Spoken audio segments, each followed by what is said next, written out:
Hello, storytellers. I don't know why I'm doing this video, but I just want to do it. I'm working hard on finishing my Kickstarter still. You know, my backers has got my PDFs, but I'm still working on finishing the print version, and I'm updating all the rules and stuff. So just so you know. Okay, so I'll get to it right now. I'm loving it, but I want to talk about the Bible. How to read the Bible, what I want to give an overview of the Bible. I've been wanting to do this video, and I probably should do it more edited, but I don't do that. I just babble. So here, let's just get started. Okay, so I want to kind of explain the Bible. So I use Bible Hub. I love Bible Hub because, let me just show you real quick about Bible Hub. People always talk about how we don't have, the Bible is a fairy tale. It's the telephone line, like it's been mistranslated. We Christians are freaking crazy. We do love the Bible. These are all the translations of the Bible, and we do a whole thing where we compare the Bible, like all the different translations and how they're all. This is one verse being all the different translations. So we are not afraid of showing each other and of learning and teaching the Bible and of the, where it comes from. There's this whole Greek and Hebrew sort of translation of the Bible to understand, the original written in Hebrew or Greek or whatever it was written in, or Aramaic, I think might be some, and then just comparing and translating the Bible. So we're not afraid of looking at the truth of it all and studying it and comparing and contrasting. And so we have a lot of nerdy linguist Christians who love to do this, and not me, I'm not one of them, but who study this. So we're not afraid of that. The Bible can survive all the lies and mistranslations and blah, blah, blah. God made it so. And what's amazing is that the Bible continually repeats its morals and lessons over and over. Thusly, when people try to mistranslate it, they actually have to go through and find every, repeat of the thing to mistranslate it purposely, And Bibles can have mistakes, but we find them because of all the different repeated morals going over and over. So that's an amazing thing about the Bible. It can take cuts and wounds and attacks and still survive it. So let me get over what the heck is the Bible? I mean, what is this weird Christian Jewish thing? Okay.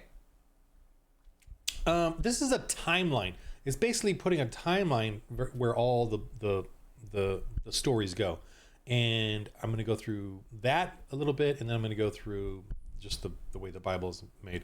And by the way, I'm sort of, I don't even know the right term. I'm a Reformed Baptist, Calvinist. So I'm a Protestant evangelical, but really narrowed down to that. I'm not a Catholic. I grew up Catholic. I'm not Orthodox, and they have a couple of different extra books in here called the Apocryphas, which have a bit of mistranslate or whatever, not canon kind of stuff. Whatever. There's a history behind that. I'm not going to get into that. But so the Bible, it's like, what is this thing? It's a mystery. Because I remember as a Catholic and back when I was sort of atheist, what the hell is this Bible thing? Sorry. What the hell is this Bible thing? So let me just go through it real quick. The first 5 books of the Bible are, and this is what's amazing too, is you're reading, let me go back to the timeline. You're reading, this is a strange little format here. You're reading, people, what have been written, actually, the stories is 2000 BC. We're reading stuff from 4,000 years and 100 years ago. That's amazing, to read that, and to think about that people writing this stuff 3,000 years ago, whatever. And it's just amazing to me, as I'm reading this, this is the thoughts and minds of people. Okay. So Genesis, Exodus, Leviticus, Numbers, and Deuteronomy is really the core of the Jewish storyline or whatever. And those are called something. Oh my gosh, the Mosaic something. Anyway, the Pentateuch, I don't even know. The 5 books, the 5 books, I'm not trivia based. I'm understanding based, not trivia based. Okay. So the 5 books of Moses is the core of, Jews call it something, I forgot. The Anyway, those 5, And those are those are kind of like the fable stories, Genesis. And you're thinking, oh, see, it's a fairy tale. They're like fairy tale, the stories, because they're actually Adam and Eve, and then they go to, all the different characters. Joseph in the multicolored robe. And Joseph's stories are very like fairy tale, like a innocent person wrongly accused fairy tale storyline, and where God comes in. And it's very, and you're like, oh, see, it's fairy tales. I believe that man had looked at these and started creating fairy tales based off of the style of writing that this was. But remember, the Bible's got to fill in with so much stuff, and it's got to keep the story simple because it's got so many things to tell you. So you can't just have like long, overly described, ridiculousness. It's got to be just succinct. And so the stories are just written kind of succinctly in Genesis. And Exodus becomes more historical, like it feels more historical in the sense of, the Moses and freeing the people. So it's very story, but everything in it has symbolism, and it cross references. Like, we Christians go wild and crazy with the amount of symbolism in it that relate then to Jesus, and back and forth, and through the other, and to the morals and lessons. And we're like, oh, this means this and this. The ark where Moses, or the ark, where Moses is a baby, and he put in the little, in the river, hiding him. It's like it refers to the Noah's flood and the ark and all the, like there's just all these like symbolism things that are amazing and they're connected. Now Leviticus and Numbers and Deuteronomy get a little weirdo because it's a story of the Moses and them becoming the tribe of the Hebrews, becoming the Jews, becoming a nation, building an army, building society. It's really interesting because it can be boring, I get, because it's all like talking about the number, like the census and how many people and the armies and stuff. But it's amazing because it's really, the Bible stories have different things for different people. Like if you're a linguist, there's these parts, and if you're a military historian, you got these parts, and if you're an artist, it describes the building of all the things that they want to do to worship the Lord, and it talks about all these things and describing them, like the sizes of the bowls and all this stuff. And it's like, but it's like, it's really teaching us different people different things, giving us all different opportunities for different information about them. And then they go through. It's pretty. There's one scene that cracks me up, where they had to make a law, Moses and his elders, that we have to tell the Jewish women not to crush the man's balls. It's just because they said we need to make a law on this because what happens, like two men would be arguing, and then the wife or whatever would jump in, help her husband by getting them and killing them. So they said, okay, everyone stop okay, we need to make a law here about this. Okay, guys, we need to really stop. Every other godly thing needs to stop, and we need to make this law. It just cracks me up. So you'll find that in there. So they're trying to make laws to make life better for everyone. And remember that life was terrible, like paganism. Pagans were coming around to the Jews and selling their kids as slavery. So, and remember, Moses is with a caravan of 1 million people. So the people way down 2 miles down the road were doing this, and he was, with the elders at the front of the train or whatever, during this whole Exodus and, in the desert for 40 years.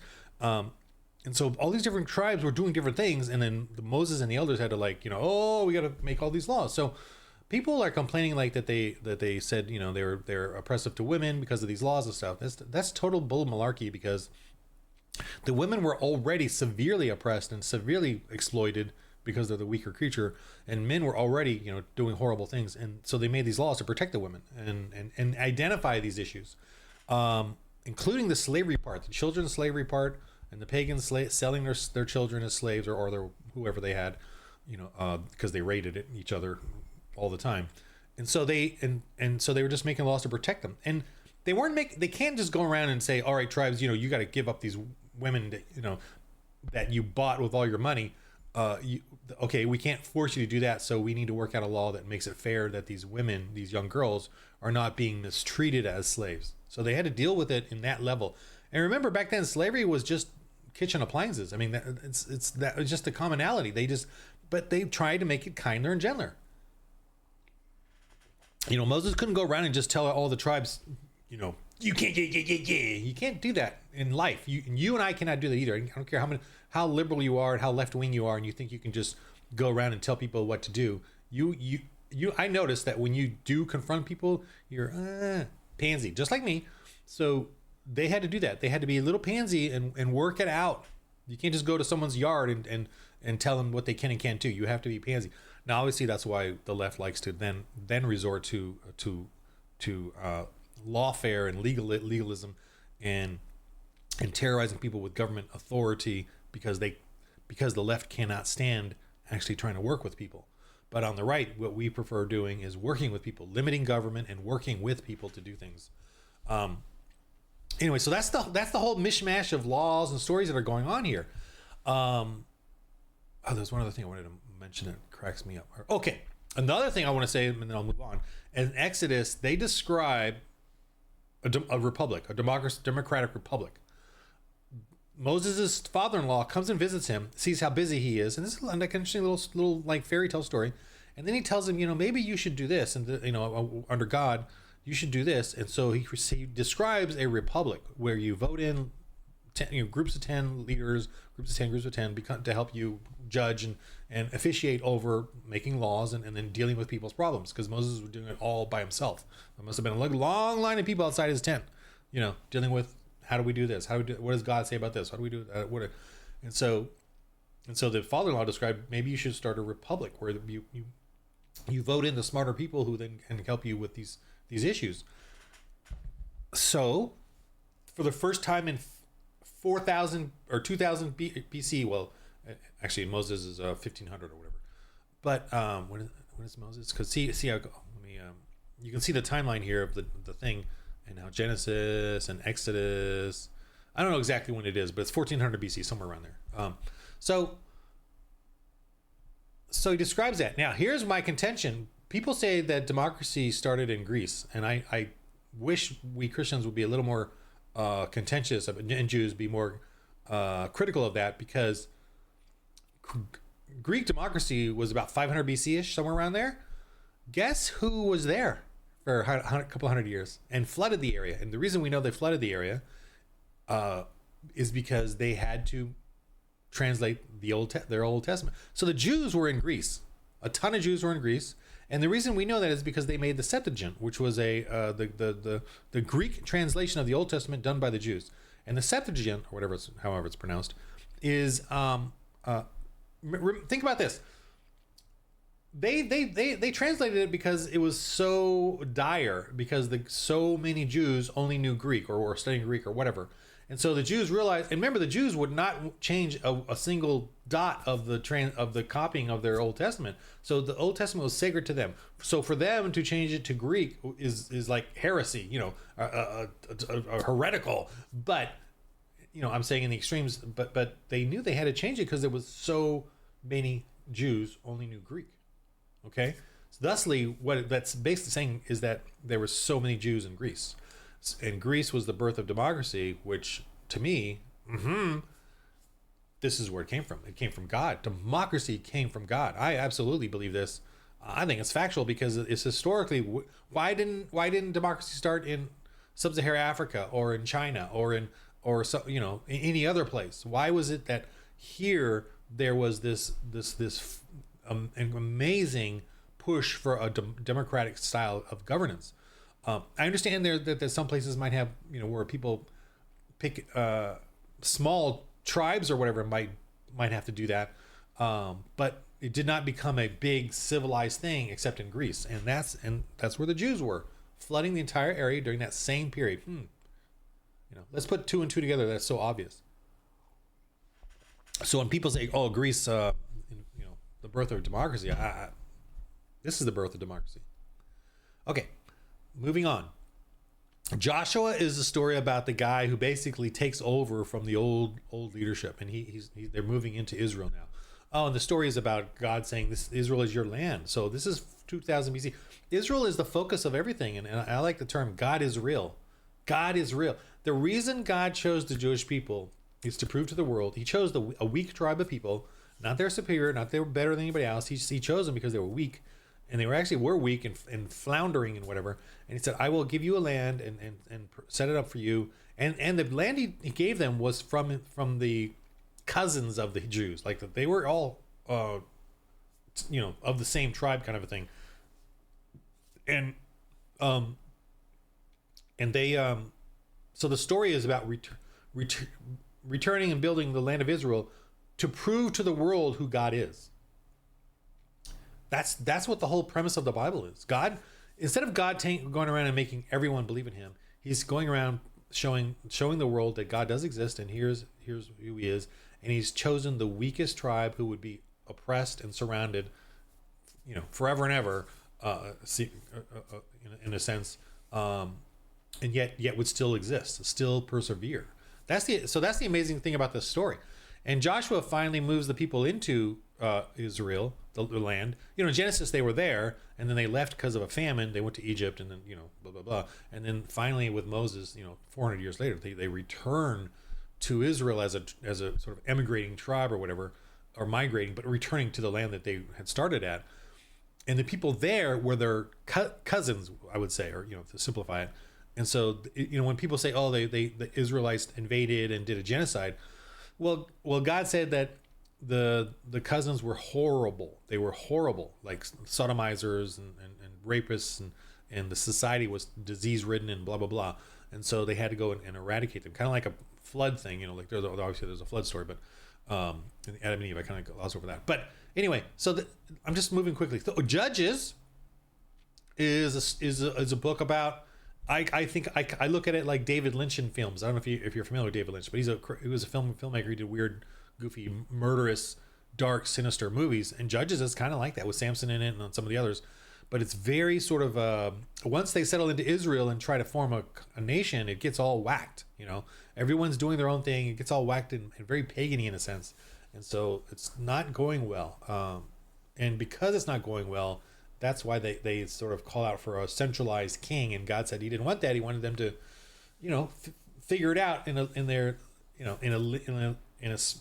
a limited government, spread out sort of way, but they couldn't do it. Ruth is just a sort of a interesting little romance story. It's a romance, and a beautiful, lovely little romance, and it's actually the lineage of Jesus Christ too. Let's just move on to Samuel and Kings and Chronicles. Now here is the main crux of the Bible, of the story, is this part right here, because everything else sort of focuses around this, because this is the story of Israel now, and that's real. It's funny, it's like that's it. The rest of this just is in here. So that's the funny thing about the Bible, the original Bible, or the Old Testament, is that the main crux of the story is Genesis to Chronicles.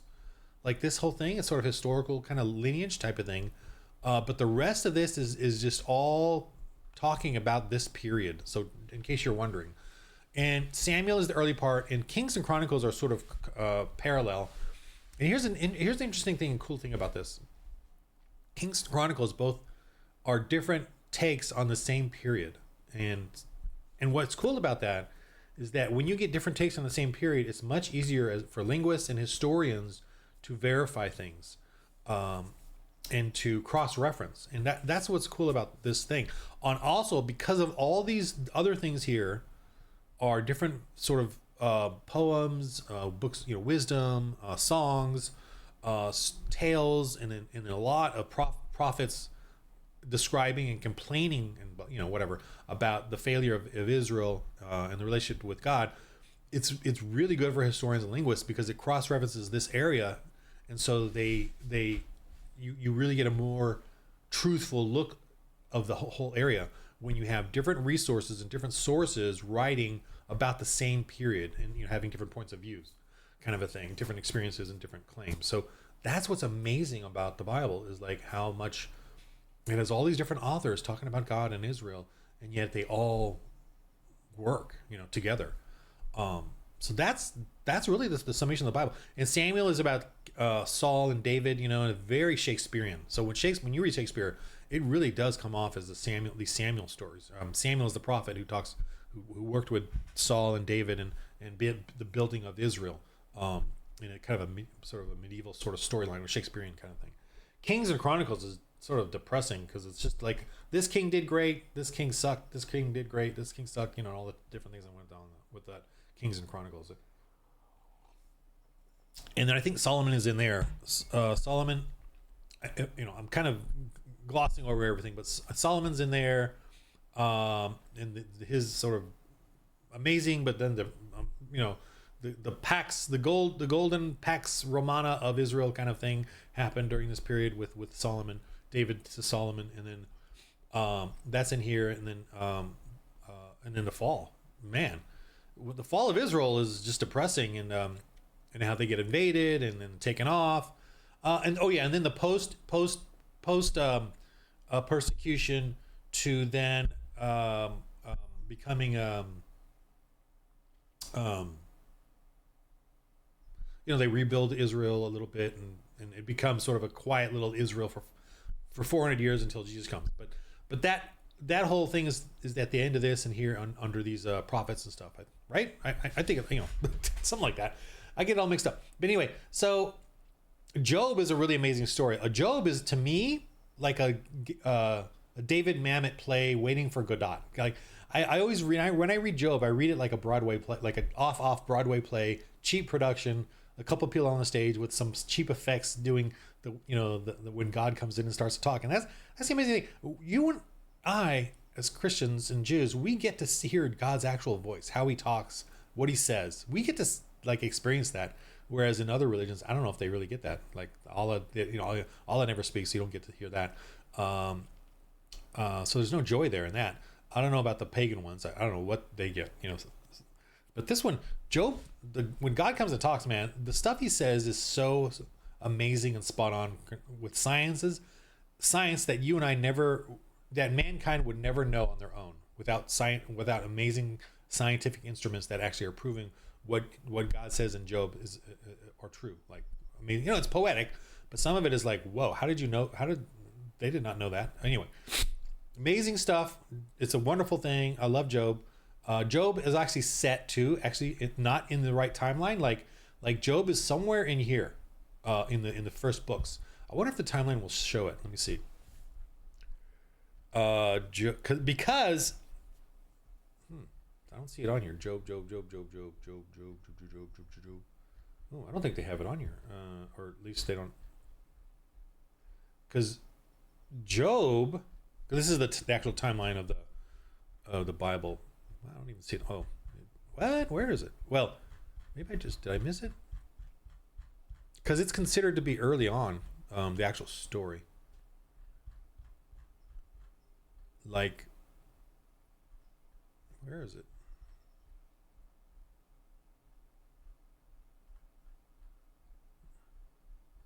Oh, there it is. Yep, see?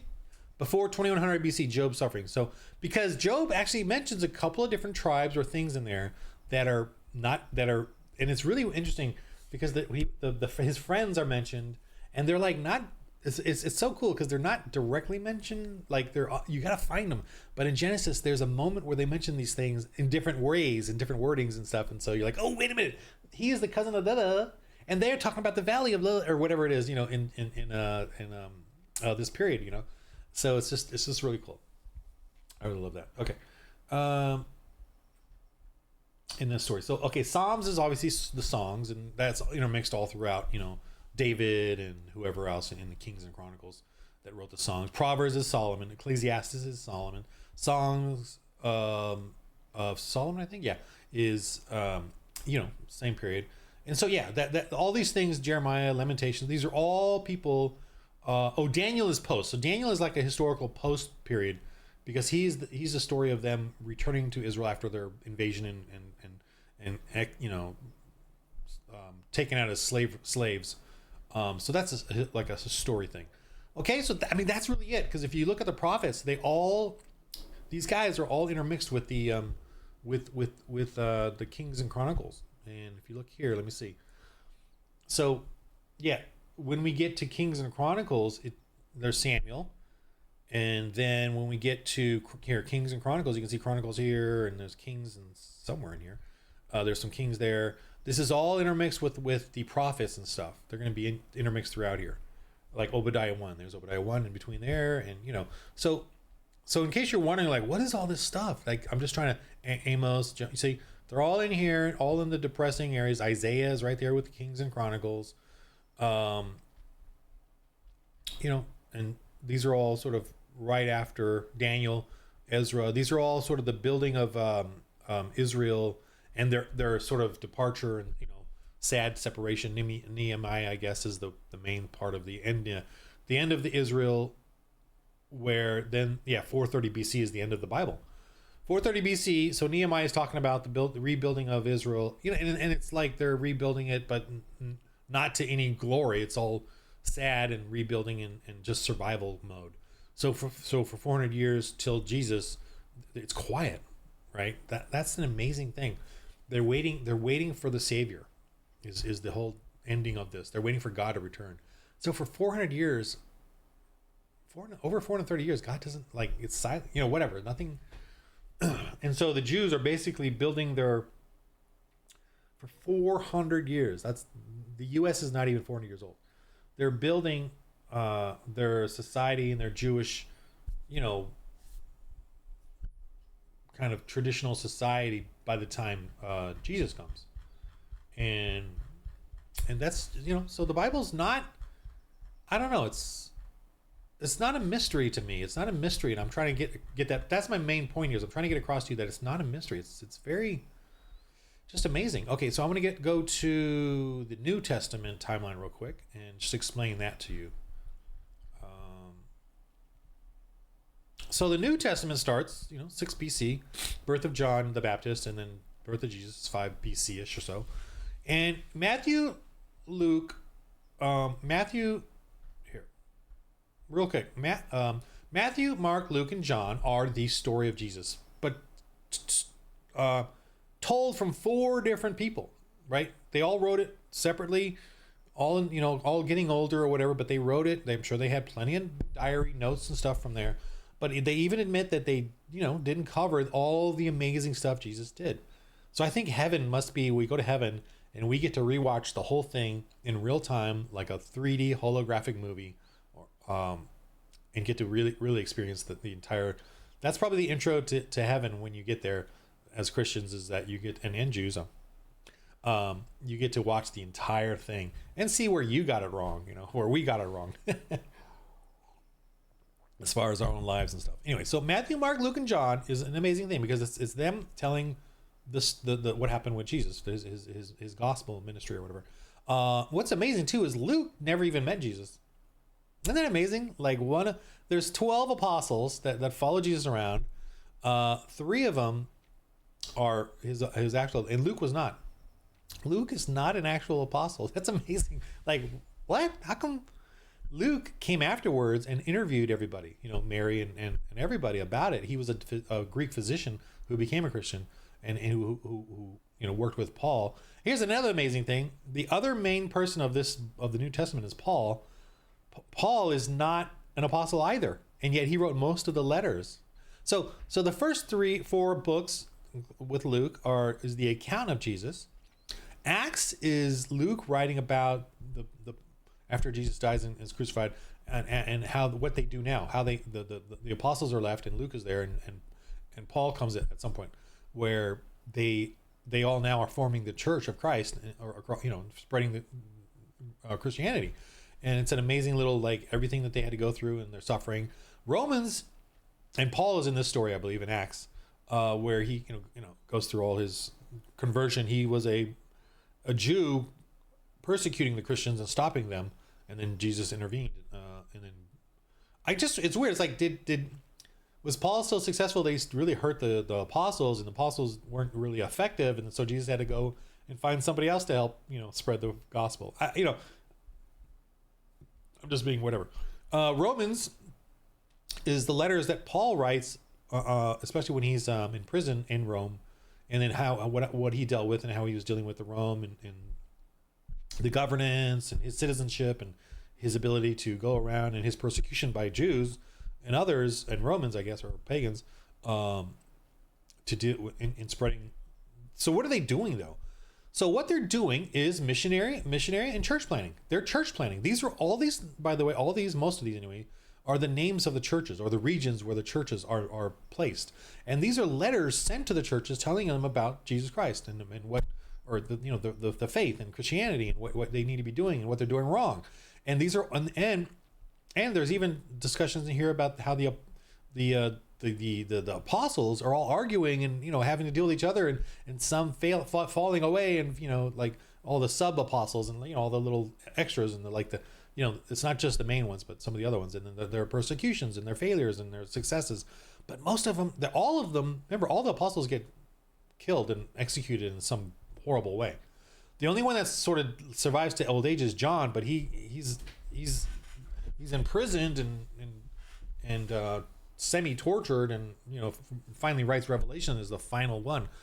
But all of these others are letters to the different churches and about this and that. So they're just letters, literally, like of the apostles and Paul, and a lot of them are from Paul, explaining what's going on and what the faith is, and how to set up your church, and how to be a missionary, and all this, like, just basic kind of interesting stuff, fascinating, really wonderful, beautiful letters. Hebrews is a mysterious one. I'm not even go there. You got to go there yourself. Okay. Yeah. These James. The names of these guys are just them writing letters, and they're basically writing letters to churches, right? And then Jude is. I love Jude. Jude is, to me, is the warning about how the church is becoming progressive, and I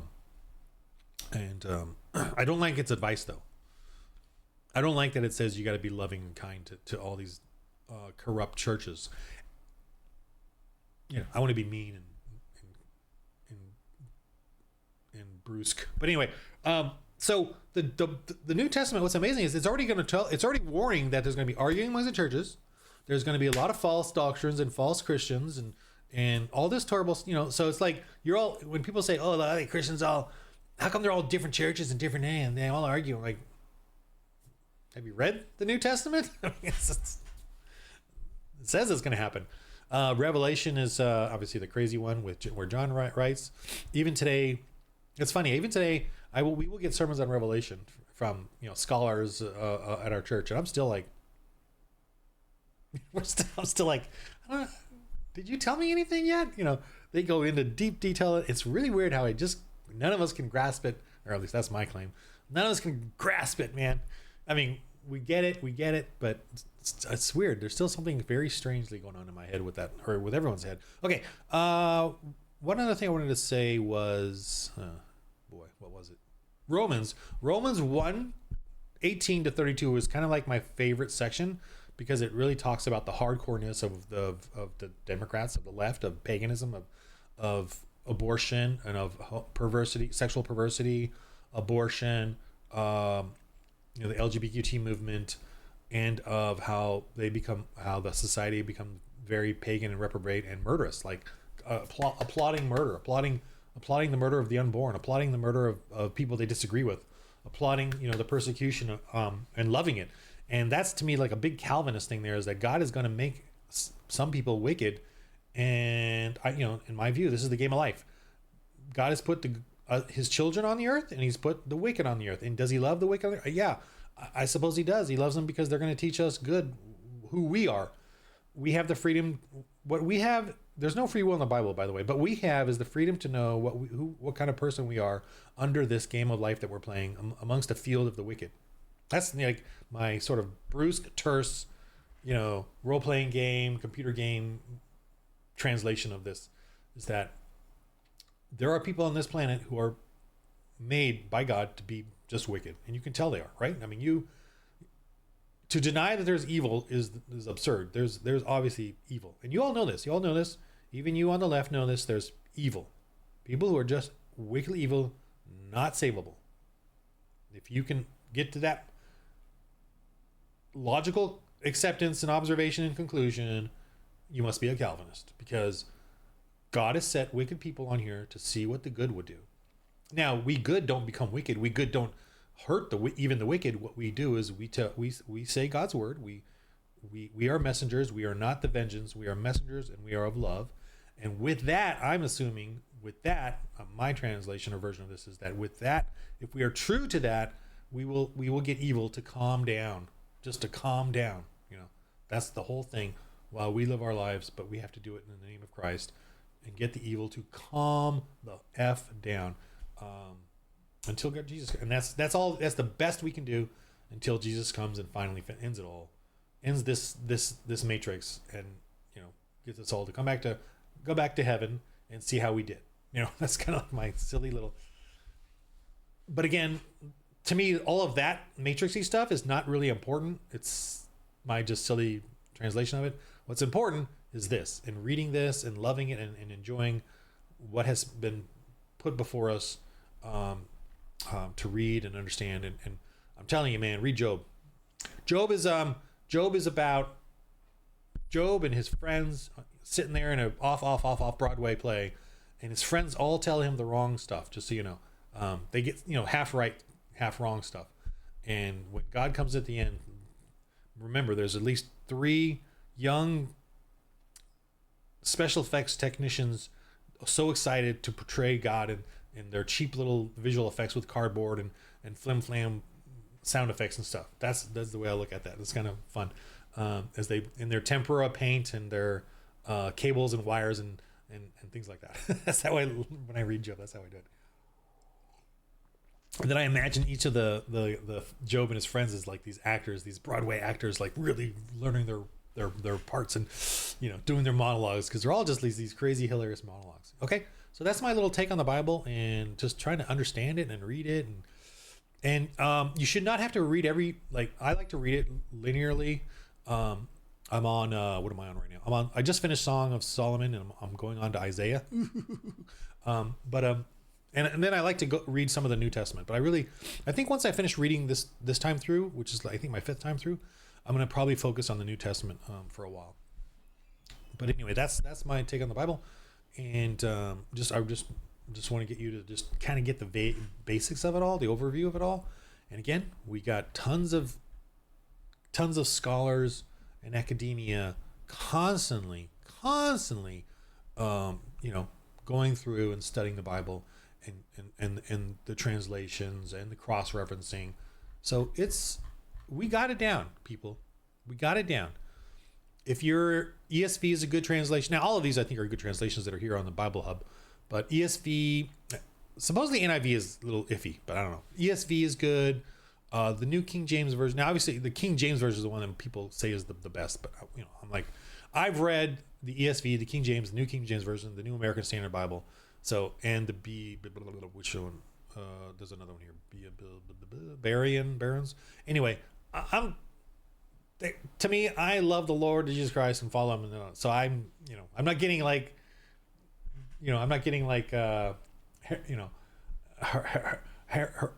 heretical ideas of paganism in my, to be a pagan or whatever, because I've read this version versus that version. But I do like reading different translations. And then obviously the next one I'll probably read is Legacy Standard Bible, which is from Pastor John MacArthur in our Grace Community Church. That Legacy Standard Bible is probably the next translation I'm going to read.